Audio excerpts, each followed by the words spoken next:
প্রিয় দর্শক, শুভেচ্ছা নেবেন। সম্প্রতি আমার এক বন্ধু বাংলাদেশে গিয়েছিল এবং ফিরেছে। সে বিএনপির কট্টর সমর্থক। তা আমি তাকে জিজ্ঞেস করলাম, বাংলাদেশকে কেমন দেখলি, তোর দল বিএনপির কি খবর? আমার বন্ধু এক লাইনে আমাকে একটা উত্তর দিয়েছে যে বিএনপির জন্য কোনো সুখবর নেই। কথাটা কিন্তু আমার কানে খুব লেগেছে এবং আমাকে সেই থেকে খুব ভাবাচ্ছে। প্রিয় দর্শক, আজকে বিএনপির বর্তমান রাজনৈতিক অবস্থান নিয়ে আমি একটু পর্যালোচনা করব। এবং আপনারা জানেন যে জুলাই আগস্টে যে সরকার পতনের যে ষড়যন্ত্র হয়েছিল এবং তার ফলে যে তথাকথিত আন্দোলনটা হয়েছিল, সেই আন্দোলনের পেছনে যে ষড়যন্ত্র, সেই ষড়যন্ত্রটা কারা করেছিল? সেটি করেছিল এই আজকের প্রধান উপদেষ্টা ডক্টর ইউনূস। এর সাথে জড়িত ছিল জামাতে ইসলাম, শিবির, হিজবুত তাহরির, বিকাশ নুরুর গণপরিষদ। এটাই ছিল মানে মূল ক্রিমিনালস। আর বৈষম্য বিরোধী ছাত্র আন্দোলন, এরাই কিন্তু মূল কনস্পিরেটরস ছিল। আর এই আন্দোলনে বিএনপির সবচেয়ে বেশি নেতাকর্মী হতাহত হয়েছে। এটা যেমন সত্যি, কিন্তু বিএনপি আন্দোলনের পার্ট হলেও ষড়যন্ত্রের অংশ ছিল না। বিএনপিকে ষড়যন্ত্রের ধারে কাছে আসতে দেওয়া হয়নি, কিন্তু আন্দোলনে তাদের ফুল পার্টিসিপেশন ছিল। এবং আই বিলিভ যে তারা যদি অংশগ্রহণ না করত, তাহলে হয়তো জামাতের এই ষড়যন্ত্র, ইউনূসদের এই ষড়যন্ত্র সফল হতো না। তার মানে এখানে বিএনপিকে ছাগলের ৩ নম্বর বাচ্চার মতো ব্যবহার করা হয়েছে। এবং তারপর থেকে আমরা দেখছি যে ক্ষমতার যে কি পজিশনগুলো, সেখানে জামাত কিন্তু তার লোকজন বেশি বসিয়েছে এবং বিএনপিকে অনেকটা উচ্ছিষ্ট, ক্ষমতার উচ্ছিষ্ট দেওয়ার মতো করে কিছু পজিশন দিয়েছে। কিন্তু কি পজিশনগুলো, যেমন নির্বাচন কমিশনার, প্রধান নির্বাচন কমিশনার, ঢাকা বিশ্ববিদ্যালয়ের ভিসি এবং অনেক সচিব, মানে যেখানে জামাতের সম্ভব হয়েছে সেখানেই জামাত তার লোকটা বসিয়েছে। তো এই অবস্থায় জামাত, ইউনূসগং এরা চেয়েছিল যে বিএনপিকে সামহাও ল্যাং মেরে তারাই আগামীতে ক্ষমতাটা দখল করবে। কিন্তু আমরা অনেকেই বিশ্বাস করি, অনেকেই আমাকে বলেছে যে এই মুহূর্তে একটা নির্বাচন হলে, ফেয়ার ইলেকশন হলে বিএনপি মেজরিটি পাবে। কিন্তু বিএনপির এই মুহূর্তে নির্বাচন করতে গেলে ফেয়ার ইলেকশন পাবে কি না, বা আমরা একটু দেখি কিছু বিষয় আলোচনা করে। নির্বাচন হলে তখন জনগণ কাকে ভোট দেবে সেটা দেখা যাবে, বাট আমরা একটু আলোচনা করি যে আমাদের নির্বাচনটা বাংলাদেশের মানুষ ভোট দিলেও এখানে কিছু এক্সটার্নাল ফ্যাক্টর কাজ করে, কিছু স্টেক হোল্ডার আছে। তার মধ্যে একটা স্টেক হোল্ডার হলো ভারত। ভারত কিন্তু বাংলাদেশের নির্বাচনে, বাংলাদেশের অনেক কিছুতেই একটা ভূমিকা রাখে, এটা আপনি স্বীকার করেন কিংবা নাই করেন। এবং ভারত বিএনপির ব্যাপারে তাদের অবস্থান কি, বিশেষ করে তারেক রহমানের ব্যাপারে ভারতের অবস্থান কি, তারেক রহমানের গ্রহণযোগ্যতাটুকু কত, এটা নিয়ে কিন্তু এখনো সংশয় আছে। কারণ 2001 থেকে 2006 সালে যখন বিএনপি জামাত জোট ক্ষমতায় ছিল এবং তারেক রহমান যখন খুব প্রভাবশালী ছিলেন, হাওয়া ভবনের মাধ্যমে তার পাওয়ার এক্সারসাইজ করতেন, তখন কিন্তু এই তারেক রহমানদের বিরুদ্ধে অভিযোগ আছে যে চট্টগ্রামে 10 ট্রাক অস্ত্র যে উদ্ধার হয়েছিল তার সাথে এই তারেক জিয়ারা জড়িত। ভারতের বিরুদ্ধে বিচ্ছিন্নতাবাদীদের একটা প্রশিক্ষণ এবং নানানভাবে সহায়তা দিত সেই সময়ের বাংলাদেশের বিএনপি জামাত সরকার, তার সাথে তারেক রহমানদের সম্পৃক্ততা।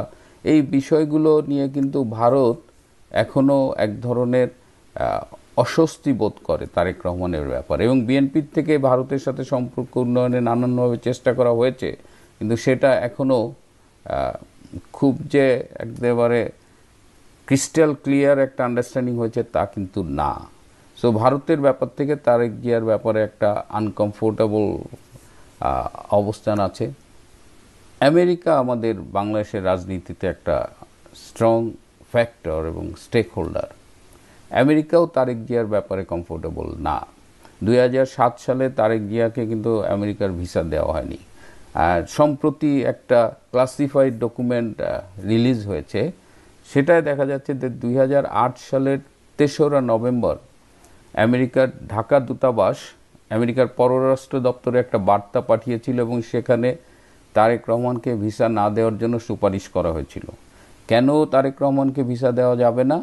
কারণ আমেরিকা গণতন্ত্র, সুশাসন, দুর্নীতিমুক্ত, মানবাধিকার যেসব বিষয়গুলো প্রমোট করে, তারেক জিয়ার ভূমিকা এগুলোর সাথে যায় না আর কি। তারেক জিয়া অতীত কার্যকলাপ, বিশেষ করে দুর্নীতির সাথে তার সম্পৃক্ততা, সন্ত্রাসের সাথে তার সম্পৃক্ততা, এসব বিবেচনা করে ঢাকা অফিস, ঢাকার আমেরিকান এম্বাসির থেকে এই বার্তাটি আমেরিকার পররাষ্ট্র মন্ত্রণালয়ে পাঠানো হয়েছিল এবং এটা আবার খুব রিসেন্টলি রিলিজ পেয়েছে।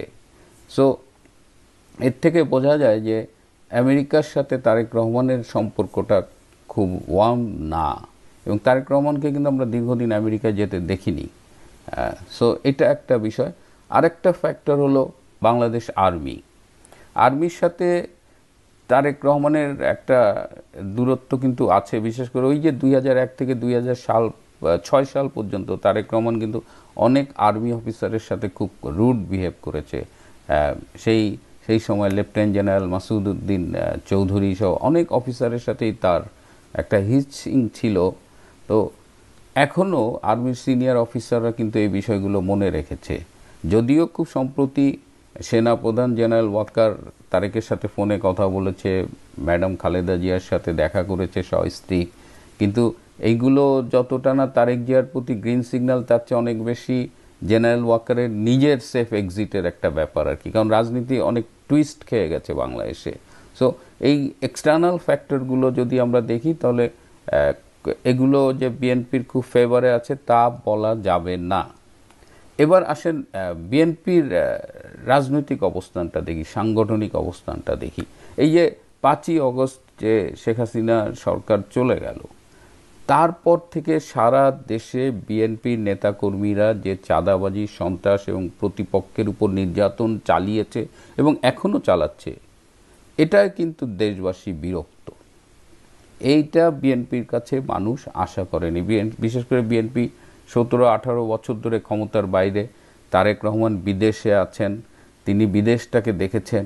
তো এই দলের কাছে মানুষ একটা পরিবর্তন আশা করেছিল, কিন্তু এখন কি দেখা যাচ্ছে যে আওয়ামী লীগের কোথাও যদি 3 টাকা চাঁদা নেওয়া হতো আওয়ামী লীগের নেতাকর্মীরা, সেখানে বিএনপি চাঁদার হার বাড়িয়েছে 6-7 টাকায়, মানে চাঁদার হার দ্বিগুণ 3 গুণ হয়ে গেছে। তো মানুষের স্বস্তি তো কমেইনি, বরং বিএনপির এই চাঁদাবাজি সন্ত্রাসে মানুষ বিরক্ত এবং বলছে যে ক্ষমতা এখনো যায়নি তাই এই অবস্থা। সুতরাং এইটা কিন্তু বিএনপির পক্ষে যায়নি। এই যে এই 5-6 মাসে বিএনপির কর্মকাণ্ড, বিএনপি কিছু শাস্তিমূলক ব্যবস্থা নিয়েছে, সাংগঠনিকভাবে কিছু এই শৃঙ্খলা পরিপন্থী ঘটনা যারা ঘটিয়েছে তাদের বিরুদ্ধে ব্যবস্থা নিয়েছে, কিন্তু সেই ব্যবস্থাটাও কিন্তু পক্ষপাতদুষ্ট। আমরা এটাকে বলি ডিফারেন্সিয়াল অ্যাপ্রোচ আর কি। ব্যারিস্টার রুমিন ফারহানার কথা শুনলেই আমরা বুঝতে পারবো যে রুমিন ফারহানা বলেছে যে তার বিরুদ্ধে ব্যবস্থা নেওয়া হচ্ছে যার প্রতি নেতাদের ব্লেসিংস নাই, কিন্তু নেতাদের কাছের মানুষজন যখন এই অপরাধগুলো করছে, চাঁদাবাজি সন্ত্রাস করছে, তখন কিন্তু তার বিরুদ্ধে ব্যবস্থা নেওয়া হচ্ছে না। তার মানে এই যে সাংগঠনিক ব্যবস্থা, এটা পক্ষপাত দুষ্ট। সো এইটা বিএনপির জন্য কিন্তু যথেষ্ট ক্ষতিকর একটা ব্যাপার হয়েছে এবং বিএনপির ইমেজকে ক্ষতি করেছে। এরপরে আসেন যে তাদের দলের মধ্যে কোন্দলটা কিন্তু আবার মাথাচাড়া দিয়ে উঠেছে। তাদের অনেক ভাগ আছে দলের মধ্যে, সেই কোন্দলটা মাথাচাড়া দিয়ে উঠেছে।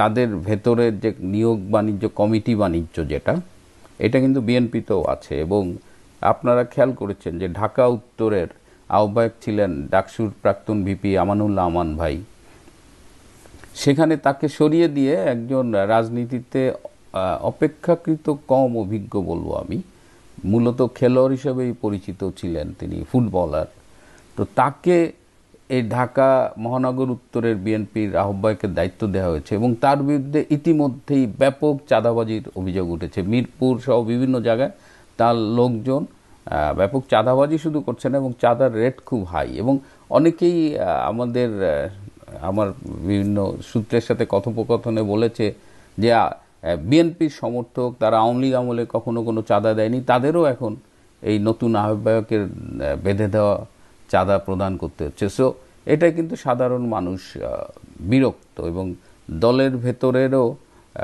এই ইন্টারনাল রিলেশনশিপ, এই কোন্দলগুলো বোধহয় এই মুহূর্তে একটু নিয়ন্ত্রণ করা উচিত। তো এই অবস্থায় বিএনপি রাজনৈতিকভাবে কতটা স্বাচ্ছন্দ্য বোধ করছে, আর এদিকে তারেক জিয়াও দেশে আসছে না, এটাও একটা কিন্তু পয়েন্ট। কারণ উনি প্রোটেকশন ভিসা আছেন, যেটাকে অনেকে বলে রিফিউজি ভিসা বা শরণার্থী ভিসা, হোয়াট এভার।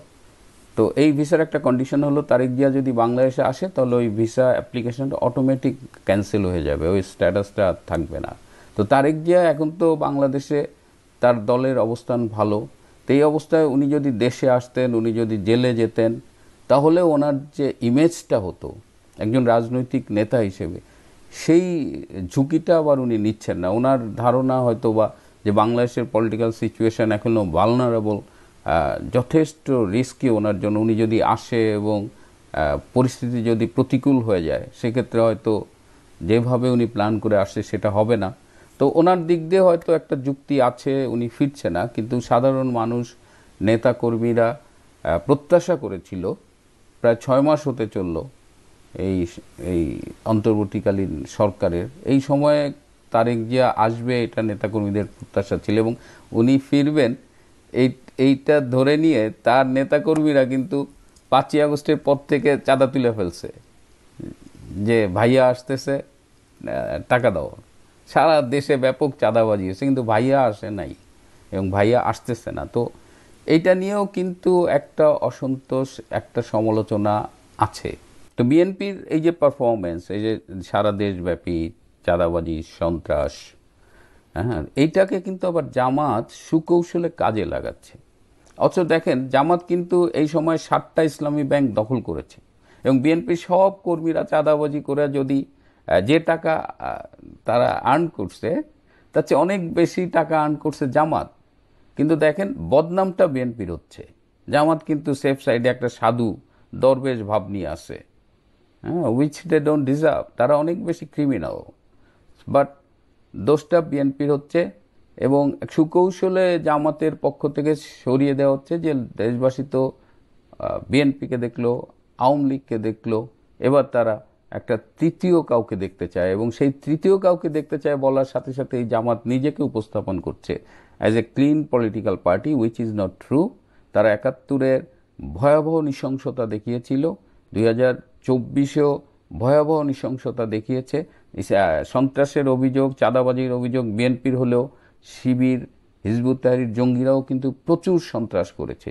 বিশেষ করে এই যে থানা লুটপাট, পুলিশ হত্যা, এগুলো কিন্তু এই জঙ্গিদের কাজ, এই শিবির, জামাত, হিজবুত তাহরীরদের কাজ।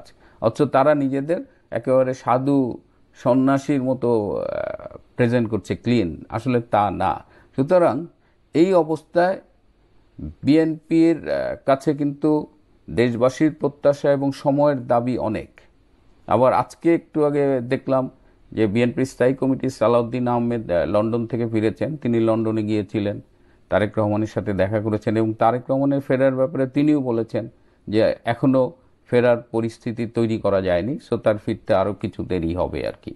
সো এই অবস্থায় বিএনপির যদি একটা ইন্টারনাল অ্যাসেসমেন্ট থাকে, কারণ বিএনপি এবং আওয়ামী লীগ বাংলাদেশের দুই বড় দল, এবং 80% অফ দ্য ভোটার্স তারা এই দুই দলেই বিলং করে। সুতরাং এই দুই দলের অংশগ্রহণ নির্বাচনে এই দুই দলের কাছে মানুষের প্রত্যাশা অনেক, এবং বিএনপির কাছেও একটা প্রত্যাশা, কারণ বিএনপি গত 16-17 বছর, 18 বছর অনেক প্রতিকূলতার মধ্য দিয়ে গেছে। সো এই যে দীর্ঘ প্রতিকূলতা, এর মধ্যে দিয়ে একটা রাজনৈতিক দলের যদি পজিটিভ লার্নিংস, লেসন্স থাকে, হ্যাঁ, তাহলে সেটাই আমরা আশা করি যে দিন বদলাচ্ছে, পৃথিবী অনেক এগিয়ে গেছে। সো আমাদের রাজনৈতিক দলগুলো তারাও অনেক বেশি ডেমোক্রেটিক হবে, তারা আমাদের সামনে অনেক ভালো নিদর্শন উপস্থাপন করবে, এই আশাটা তো আমরা করতেই পারি। সুতরাং দেখা যাক বিএনপি তার ইন্টারনাল অ্যাসেসমেন্ট কিভাবে করে, এবং মানুষের প্রত্যাশা, বাংলাদেশের বাস্তবতায় তারা কি কি পদক্ষেপ নেয়, এটি আমাদের দেখার জন্য অপেক্ষা করতে হবে। প্রিয় দর্শক, আজ এ পর্যন্তই। ভালো থাকবেন, সুস্থ থাকবেন।